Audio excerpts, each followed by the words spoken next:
Good morning. All right, so today I'm going to talk about relationship breakups. Yeah, relationship breakups. This is a common thing. There's always someone breaking up. This comes about because of a conversation I was having with a gentleman yesterday as he was going through a breakup, and of course, during a breakup, most people don't understand why they're really happening. They have the surface reasons, which are not the real reasons. What is going on? Well, the man is old, so give him some time. He's not much. God. Anyway, so many people look at relationships and they're like, oh yeah, we're broke up because this happened. No, that's not the cause. That's the action, but that's not the cause. The cause is what caused the action. And so they're looking at the effects. And so that's what I wanted to talk about today. Because there's many dynamics that are going on during this time. There's a lot of control issues. This is the main reason why, because there's control issues. And so that's part of what I want to talk about as well. And the reason why I want to talk about it is so people can identify what's happening when it's happening. So, I ran into this gentleman yesterday, and I was like, how's your day going? Da da da da. He's like, I know, I'm just going through a breakup. But I'm saying, going through a breakup, and things aren't good right now. And I'm like, okay. And I completely I already knew, what the cause was or is, just because I understand relationships. And so, the person, whatever was saying, whatever was going on, and I didn't give, I wasn't about to give any, I couldn't, just what can you say? When someone is having an experience like that, where they're in the middle of a breakup, they don't want to hear something other than they want to hear, which is what they want to hear, and that could be a myriad of things. It could be, I want to hear, everything's going to be all right, everything's going to work out, you guys are going to get back together, you guys get over this hill. That's what most people will tell another person going through a breakup. Or it could be the complete opposite, you don't need that person, you're better off without them. So it can go all kinds of ways. But what I had to say, based on the truth, wasn't really what this gentleman wanted to hear in that moment. So, we kept talking for a little bit, and then, if I give advice to someone, generally, the interactions that I have with people are extremely brief. So it's not like we're sitting and having a 2-hour conversation, or even an hour conversation, or even 30 minutes for that matter. Sometimes it's just in passing, 5-minute conversation. And so I try to give information that will last them a lifetime. And so it's not a challenge, but you just have to know what to say that will stick with this person and allow this person to see what I'm talking about, even though they don't see currently what I'm talking about. And so what as the conversation was coming to an end,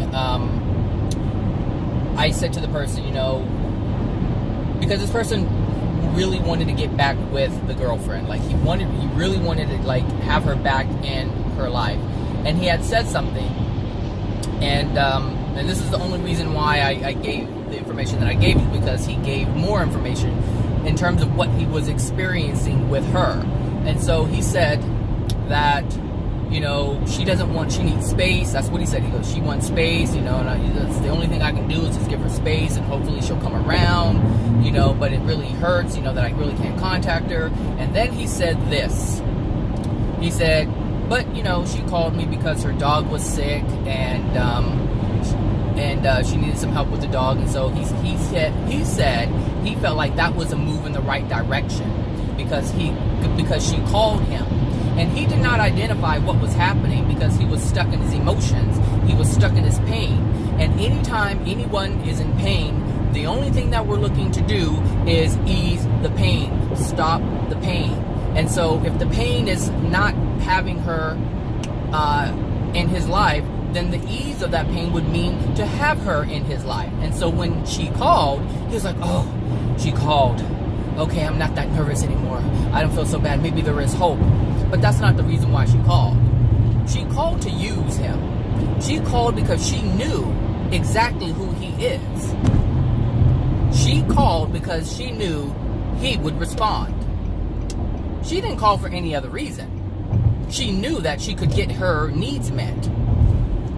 Because she knew that he was in this vulnerable state. He's in this state of wanting to do absolutely anything for this woman to have her in his life. And this doesn't mean that she loves him. This doesn't even mean that she likes him. This just means that this person will do anything that I say. And so I have all the control. And this is what it's all about. Control. So the person told me what he did, and I'm not going to say what it is. It's really, I mean, it's what he did. Fine. He when it comes to other people, we don't do things to people that is against their will, and we don't take things away from people that are theirs. That's the general rule. You just don't do that. So this person engaged in something. He probably he shouldn't have done it.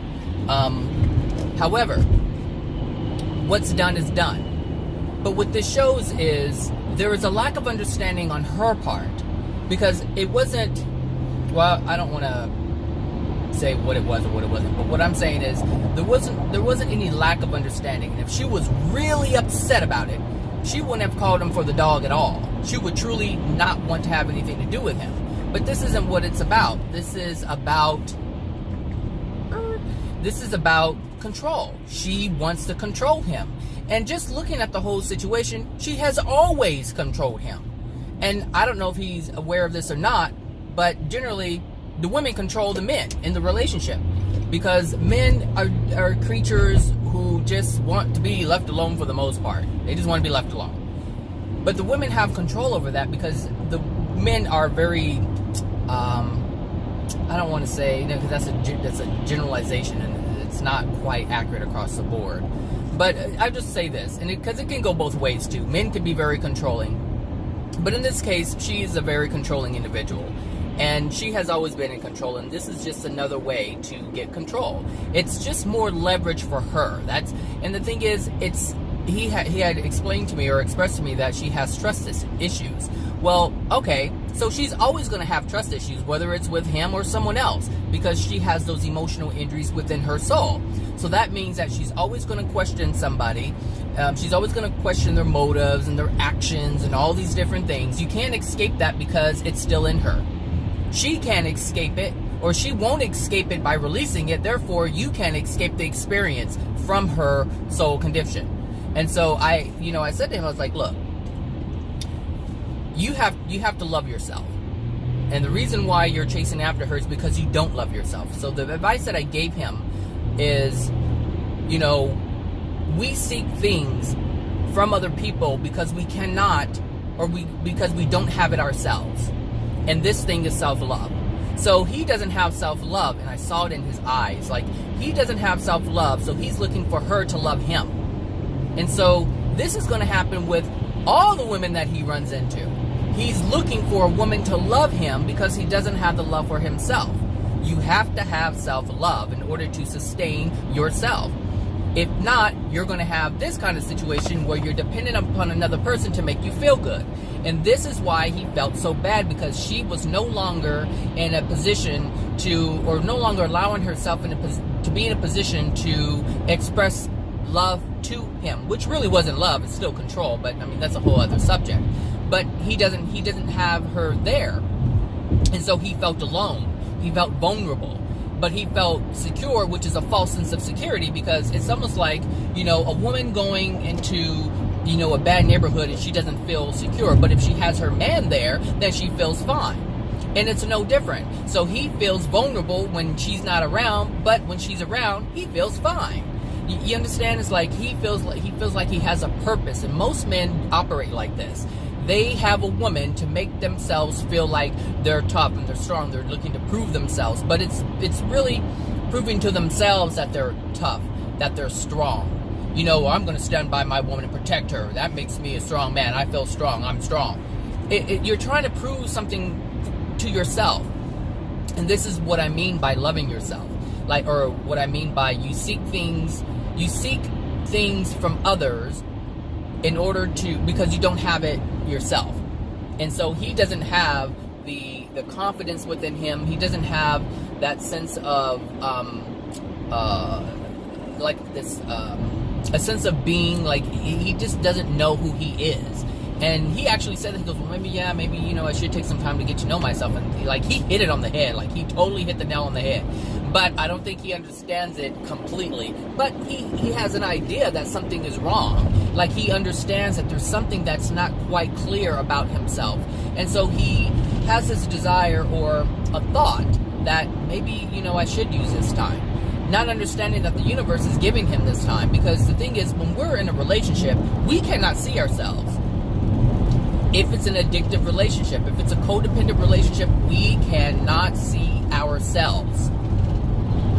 Because we're so focused on trying to please the other person, to stay in the other person's good graces, so that we get the addiction that we need. So we get the feeling of love from that person. So we get the attention from that person. Do you understand? So we don't have time to focus on ourselves, because we're so focused on them. Am I okay? Am I doing this right? Like, am I being a good person? Am I being a good boyfriend? Am I keeping her happy? Am I not saying, the wrong things? Am I saying the right things? Like, your entire focus when you're in a relationship, while you're a wounded soul, while you're in a degraded soul state, will always be like this.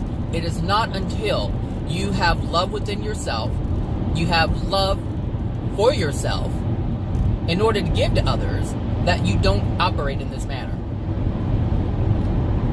And this is one of the reasons why I don't get in a relationship right now. Like, I talked to you guys about, the dating that I did, maybe a couple of months ago. And I told you from the get-go, I'm like, I have reservations about it. And it turned out that everything that I said was absolutely true. But, I gave it a chance. But and this is interesting, because despite what I already knew, I went ahead with it anyway. And I don't want to say it's a waste of time, but to me it was a waste of time, because I already knew what was going to happen. I knew the outcome before it even happened. And most people, when they get in, most people do not know how to see a person and how they're going to be before they get into a relationship with them. This is why people go on dates and, they want to get to know the person, because they have no intuition whatsoever. Like, they have to experience it physically in order to know what's going on, and sometimes I even ignore that. But in my case, I don't have to go through something like that in order to know what the outcome is going to be. I'm very good at reading people, but there's a reason why this is because I allow my intuition to be heard. Like, I listen to it, I feel it, and I look at people, I look at behaviors. And you can look at someone, well, I can look at someone, and most people can if they allow themselves to. You can look at someone and see if they're a complete mess. You can look at them and see if they're a mess. How do they treat themselves? Just look at how they treat themselves. Look how they take care of themselves. Look how they don't take care of themselves. Look at their body language. Look at all of these things, because it's a telltale sign of how they're going to treat you if you become in some type of committed, or get in some kind of committed relationship. They can't be anything other than who they are. So your best bet is to look at who they are before you get involved with it. And this is one of the things that a lot of people have a struggle with, is knowing people before they get involved with them. And part of this reason is because they're looking to have their addictions met. They're looking for that person to love them. They're looking for that person to spend time with them if they're lonely. They're looking for that person to do things with, because they just have to have someone there. These are codependent things that are happening. These are things based on the degradation of their soul, the darkness of their soul, the pain in their soul, the emotional injuries within their soul. And if you are not aware of these things, then you will always fall for it. And you will always have the law of attraction to bring you these experiences to let you know why these things are happening. Again, the law of attraction, any law of attraction, good or bad, is there to give you a message to let you know what's within your soul. So if you're always finding money, then that's telling you that you're worthy of finding these things. Now, it may be $5, it may be $10, And then there's other people who get money of $100 or $1,000 come to them, and this happens and that happens. Like, it just depends on what's within your soul. But if you're always getting, not always, but if you're getting bad experiences, that's letting you know that there's something within you that you need to check. You don't really have to check the good things that are coming to you. Just acknowledge them and understand that, wow, I am worthy of this. Wow, good things do come to me. That's an acknowledgement and have an appreciation for that which is coming to you. But when you have negative experiences, like these breakups, it's letting you know. Like, a whole bunch of things are happening within a breakup. One, you're being put in a space where you're no longer with that person. That time is for you. It is a law of attraction event. Understand, when you're going through a breakup, you don't always separate. You hear me? Some people, when they go through breakups, they're still with one another, and sometimes they don't even break up, they just argue.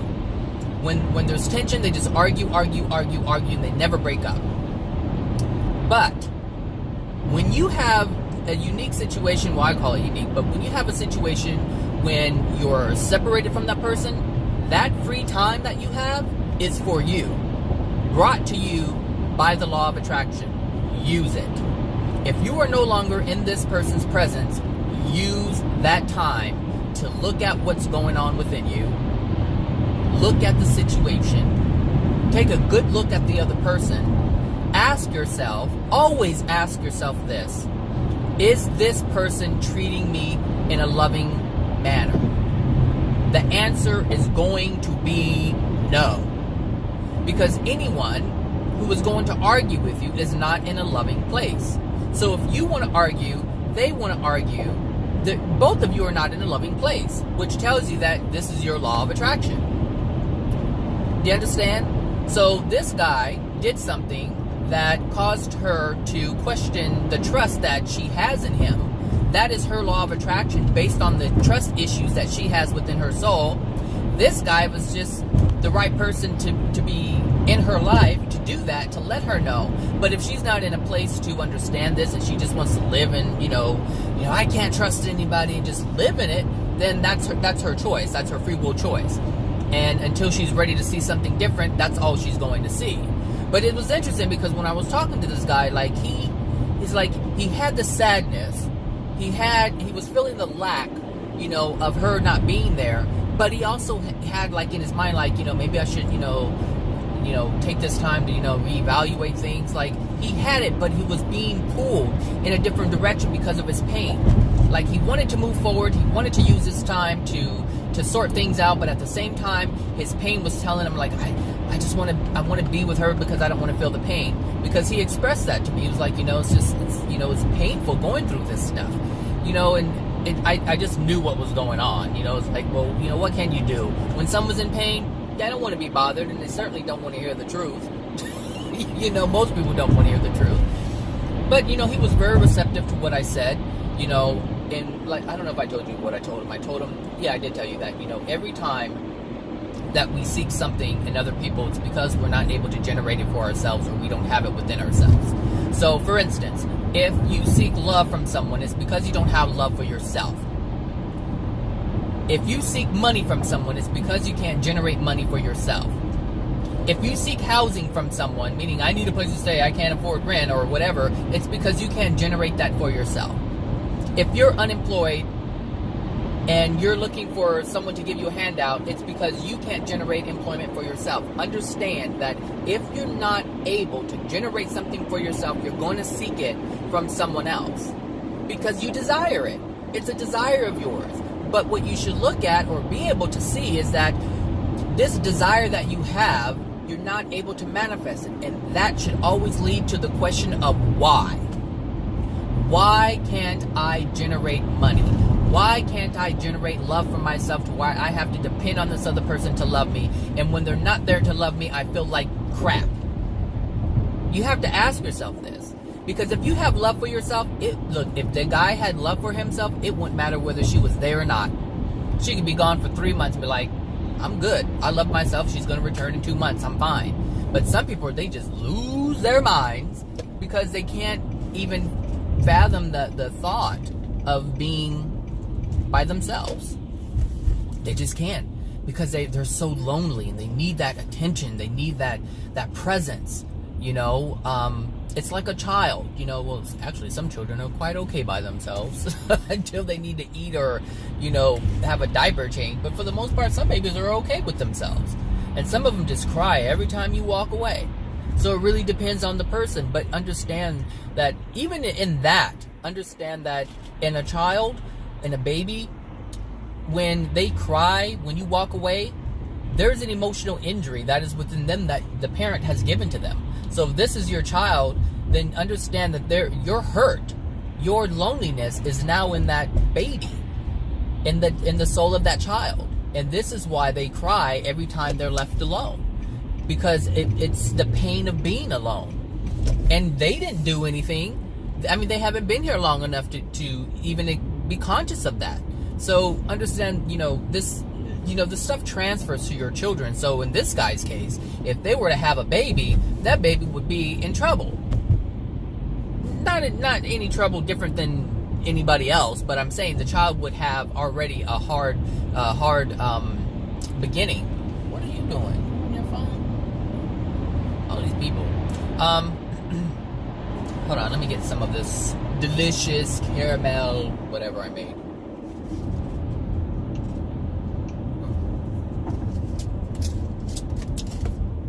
It's okay, I should have put a little bit more sweet, caramel syrup in it. Anyway, so relationships, jeez.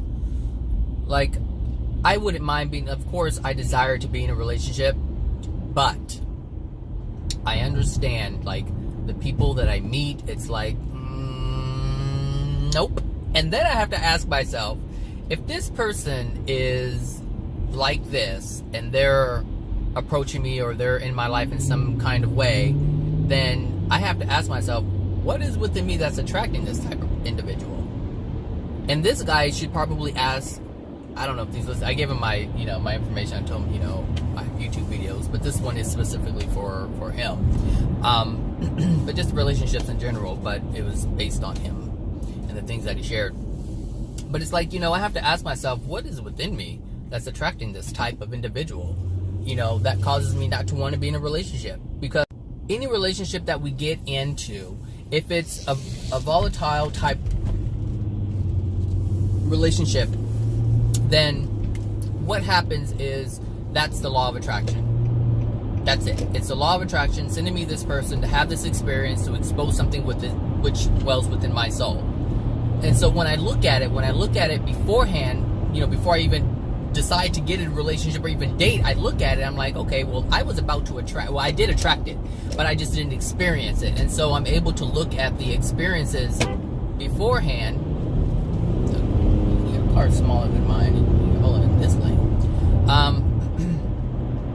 You know, I look at it, I'm like, okay, this person's like this would have turned out like this would have went exactly this way. Why did I attract that? What in that is within me? I have to ask myself in order to identify it. What is the emotional injury within me that's causing this person to be in my life? So this guy needs to ask him, why is he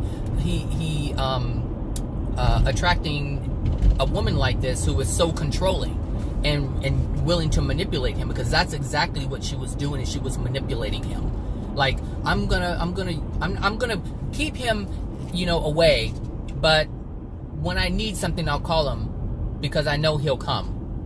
And then when he's done, I'll just have my attitude back again and say, you know, I can't trust you still, you know, I need time. But during all this time, she's using him, doing this yo-yo thing. I need you, get away. I need you, get away. Now ask yourself, is this loving to yourself? Is this loving to be in a situation where you allow this person to harm you in this way? Because it's not a physical harm, it's an emotional harm. And it's leading you on and excuse me, and they're just using you for their own selfish gain. They don't care anything about you. If they did, they wouldn't do these unloving things to you. This is why it's important to know what love is and to know what it looks like, so that you can identify when it's not present. You don't have to know what love isn't. You just have to know what love is. And you know what that looks like. And if it doesn't look like love, then it isn't love. It's really that simple. It's really that simple. You don't have to know what the unloving things are. And that's how, it's easy for me to make these videos, because when I look at people, at their lives and their situations and whatever it is they're going through, I see that there isn't love present. And so I automatically know what isn't love, because I don't see love present. That's it. So if I don't see love present, then that means that there's something unloving that is present. There's only two options in your experience. There's only two options that we can ever experience in our existence, which is love and the lack of it. And if you know what love is, then you'll automatically know what the lack of it looks like. That's it. And you don't have to figure out anything else. There's nothing else you need to figure out. You don't need to start splitting hairs. You don't need to do any of this stuff. Well, what you did wasn't that bad. No, it's flat out, was it loving or unloving? Were you being loving to this person, or were you not? And this is why it's so important to understand what love is. And the thing is, love is very simple. Love is very, very simple. Love of self is very simple, because it's just love towards yourself. That's it. So the same free will that you would grant someone else in love is the same free will you would grant yourself. So some people will allow themselves to, or they will put themselves in a position to allow others to express their free will, but they won't allow themselves to express theirs. Sometimes it's just verbal expression. Like, they'll allow the other person to just say whatever they want to say, and women do this all the time. They want to say whatever they want to say, but they don't want to hear shit you have to say. And this is an unloving thing. And this is one of the reasons why there are a lot of women spirit influences right now. Women, if they were left alone by these other women in the spirit world, things would be just fine. Like, they wouldn't have any extra and negative influence from these angry spirits. And the thing is, and I understand that they're angry because of the treatment that they've had over millennia, like the feeling, pushed down, and like they didn't have a voice and all this stuff. Like, I understand this came from men, and so they're angry. And so when they die angry, and now they find out that they're able to actually attach to people and influence other women, and to get their own revenge. Like, don't give them a voice, shut them down. And if you look at what's happening right now, that's exactly what's happening right now. Women don't want to give men a voice. I mean, I see couples all the time, and the women always want to, they do these. This is interesting because I see it, and it's like, okay, like, women will allow the man to talk. Like, oh, no, go ahead. But they're just waiting to just tear down or put down whatever they say or contradict what they say. That is something that I've noticed big time. Women will always let the man speak first, and then they'll come right back around and twist it and make them feel insignificant and small. That's their deal.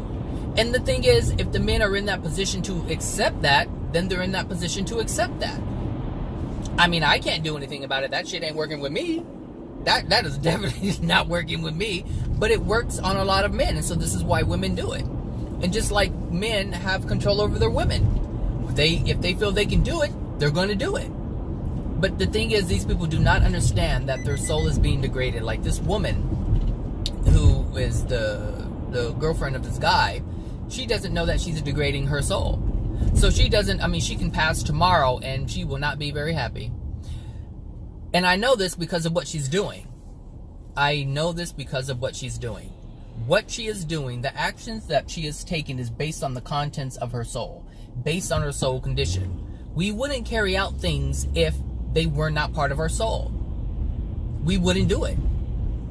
Just like it's very difficult for someone to be loving if love is not within their soul.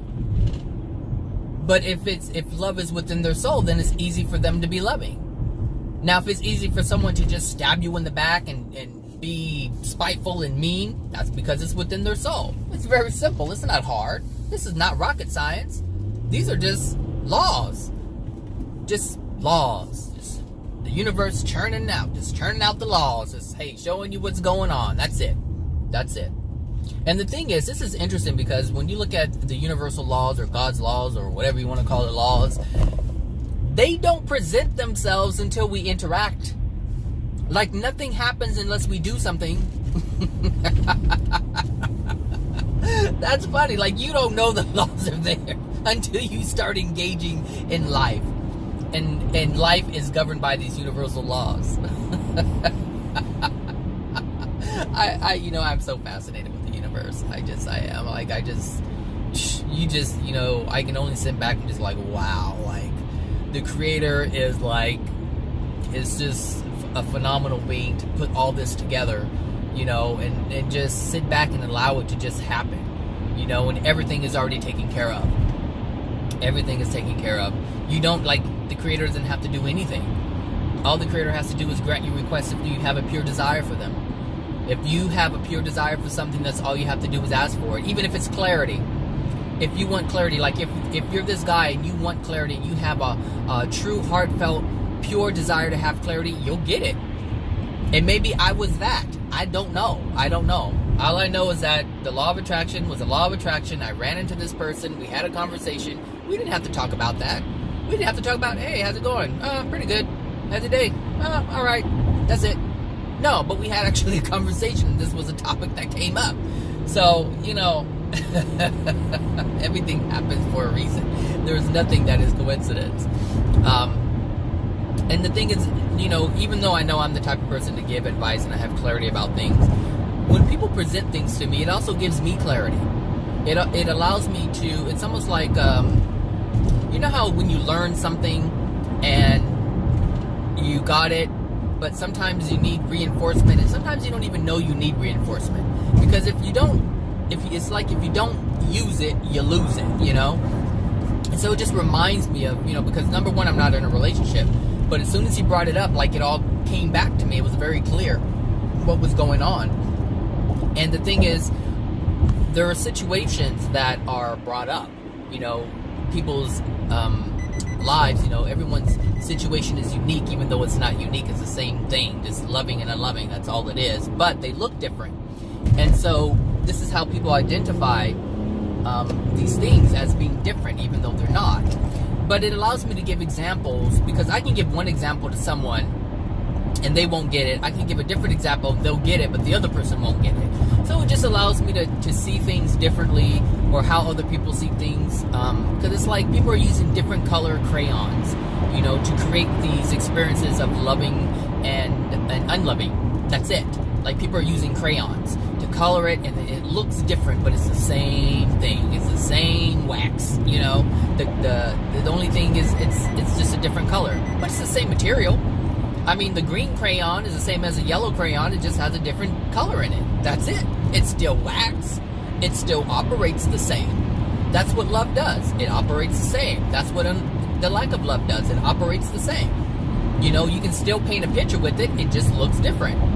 You can draw a man with the black crayon and draw a man with the green crayon. It's still a man, but it's just a different color. That's it. And this is what people's problems are. A bunch of different colors. But it's still the same thing. Loving and unloving. Or if a problem is, it's unloving. So any problem you have is based on something that's unloving within the relationship. That's it. So there's a lot of unloving things going on in the relationship. So here you have this woman who has a lot of unloving things within her, and she has trust issues. And then you have the guy who's very needy at this point, because he didn't get love growing up, and now he's seeking it from someone else. This is why he doesn't have self-love, because he wasn't taught to love himself, and he just wasn't. He doesn't know how to do that. Most people don't know how to do that because they're given love from an outside source. So anyway, yeah. So that's it. Relationships. I don't think I need breakfast. No, I don't need breakfast. I had a banana, some oatmeal, some yogurt and berries, and a coffee. I think I'm good. I had this yesterday and I didn't even want to eat lunch. Maybe I should start eating like that every day. What else? I think that's it. Relationships. It's all the same. Like, a personal relationship is no different than a friendship or a relationship with a family. It's all about control if it's not working. Someone wants control. Even the guy wants control. He wants control. But his control is different. His control is doing things for her to control her or manipulate her in a way so that she would respond in a certain way.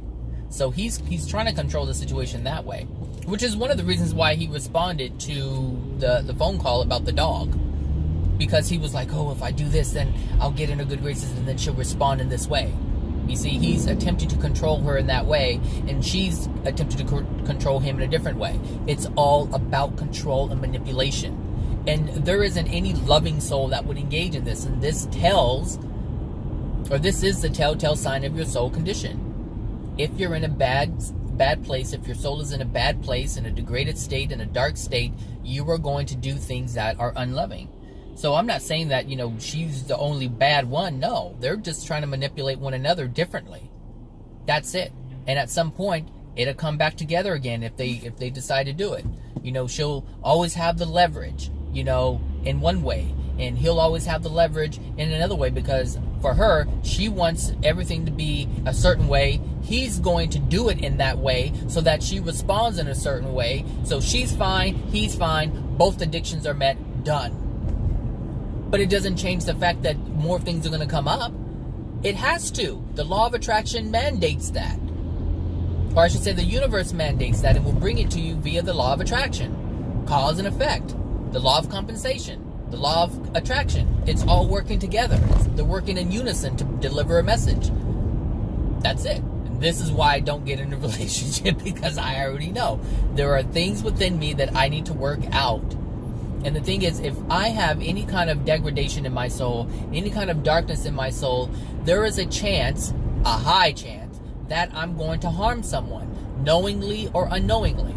And I understand that if I do that, then I darken my soul, and that puts me at a disadvantage in terms of my experiences on earth and in the spirit world. So why would I want to do that?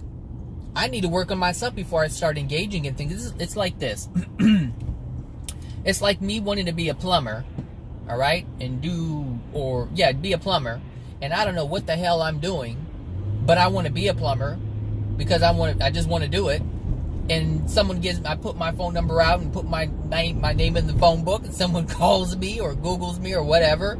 And I go out and, this person has, pipe issues and water or whatever.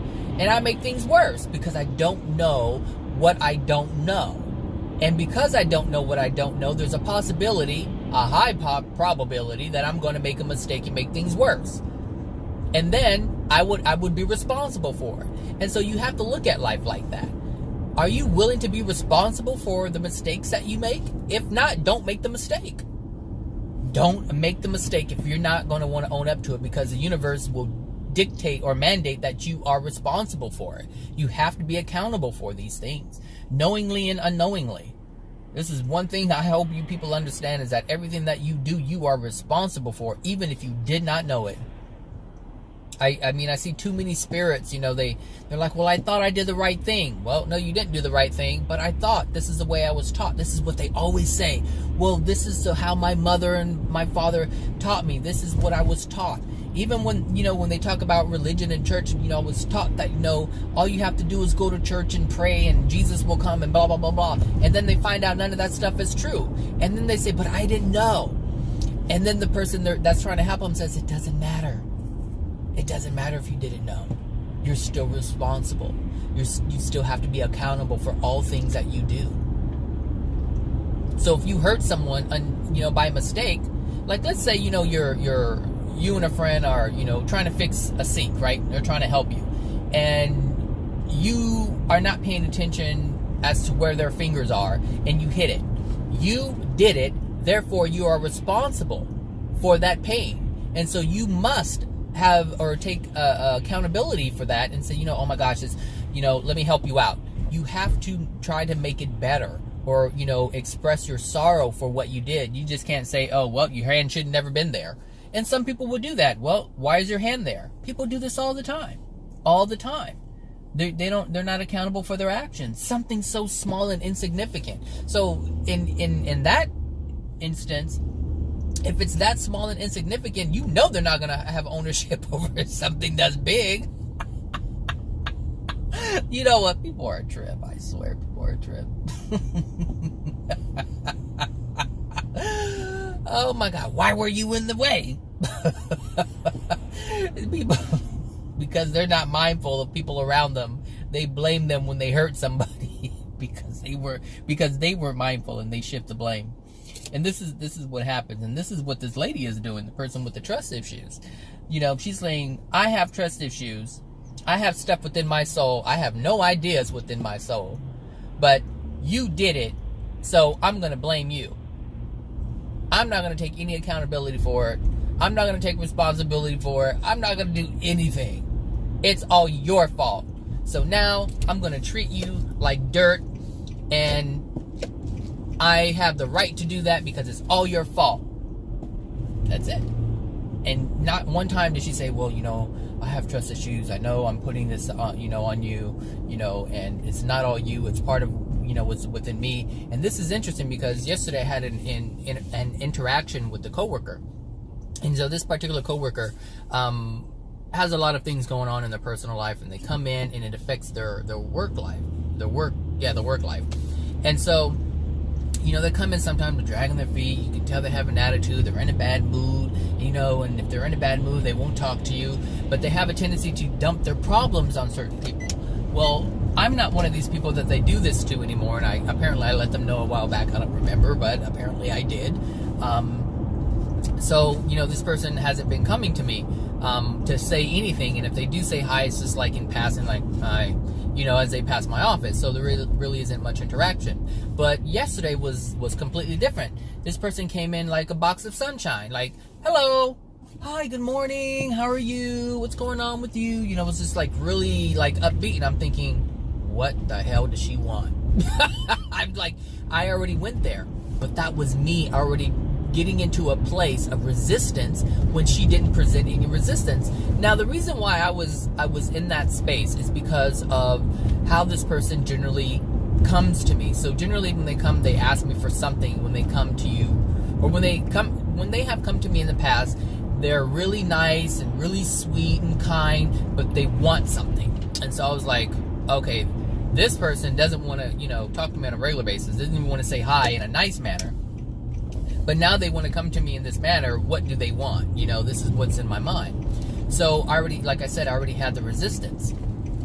So we kind of got into it. I was like, the only reason why you're coming to me is because the other person's door is closed. The person that she usually dumps her problems on.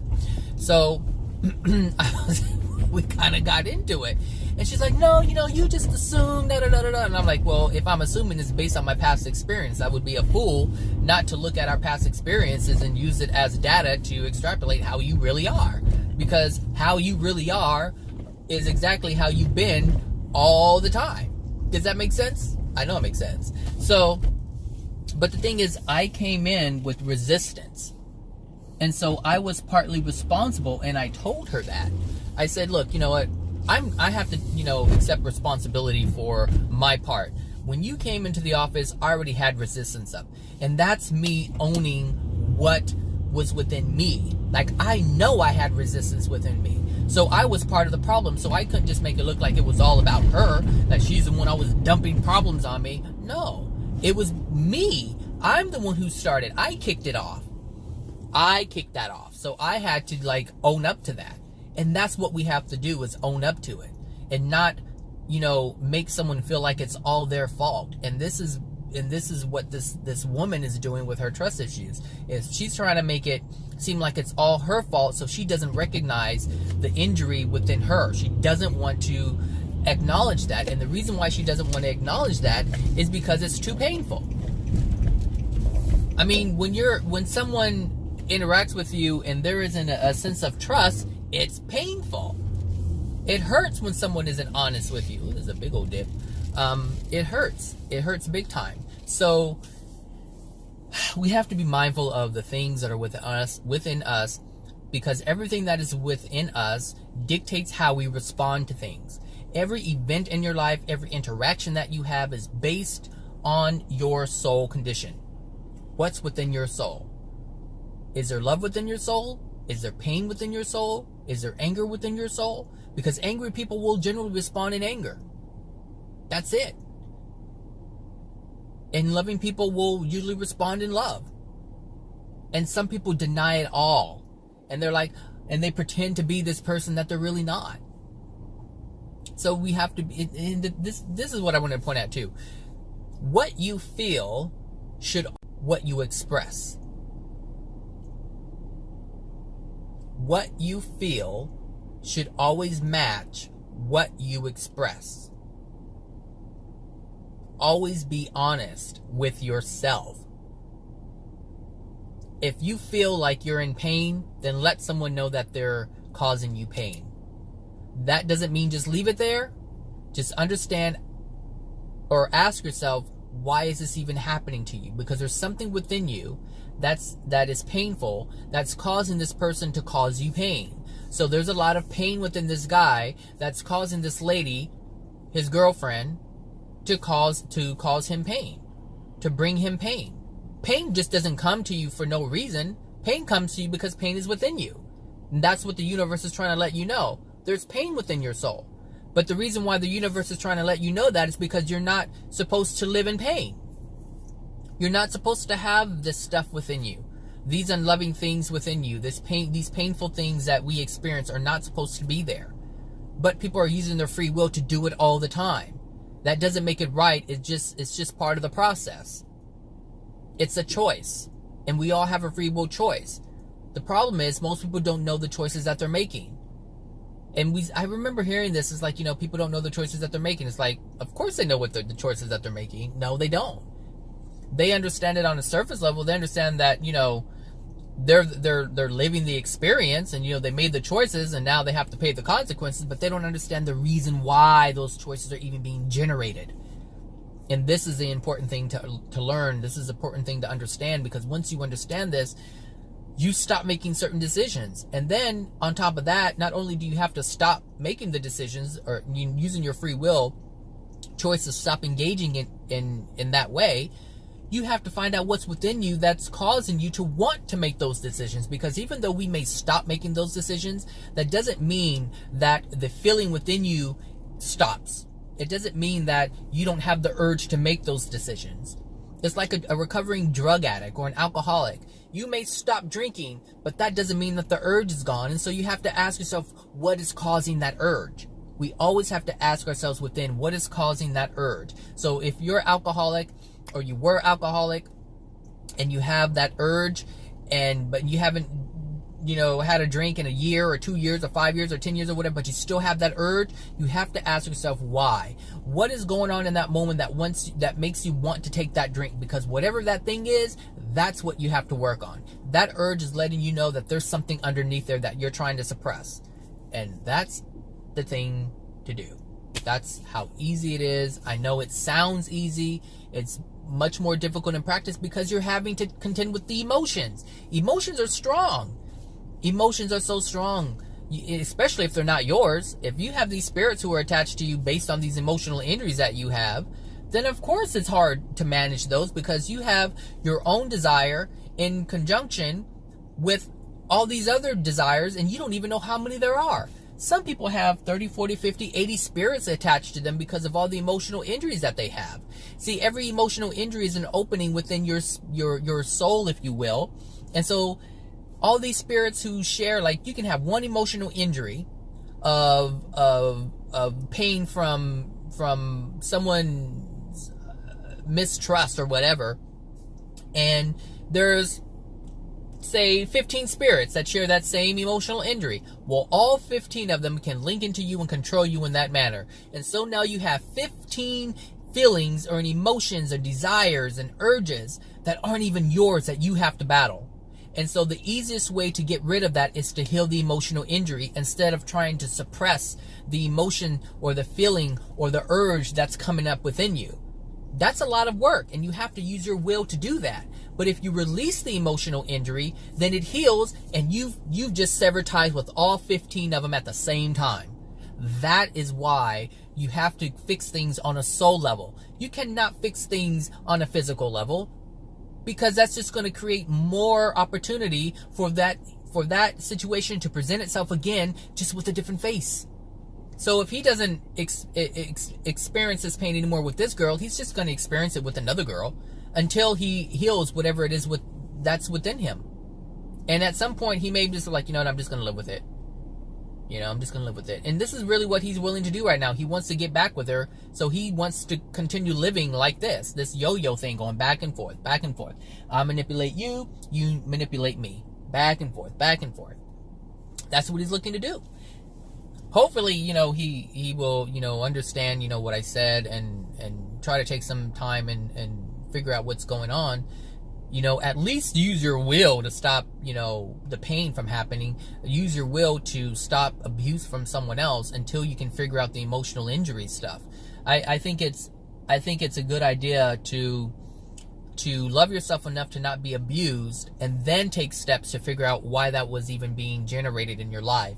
If you can't find the emotional injury right away, then fine. Use your free will to stop that right away. Stop the unloving behavior from someone else from coming to you and affecting you. Don't allow someone to mistreat you. Don't allow someone to manipulate you. Don't allow someone to use you for their own selfish gain. Don't allow these things. Use your free will to put that to a halt until you can figure out the things that are within your soul and you're ready to take it on in that way. Don't just let people abuse you any kind of way. You're worth more than that. But the problem is you don't feel that you're worth more than that, which is why you're letting other people manipulate you and use you and treat you badly and cause you harm and pain and suffering and all this other stuff. That's it. All right, everybody. I hope you have a wonderful, what is it, Wednesday? Yes, it's Wednesday. Have a wonderful Wednesday, and who knows, maybe I'll talk to someone else and have another topic. All right, everyone, take care. Bye now.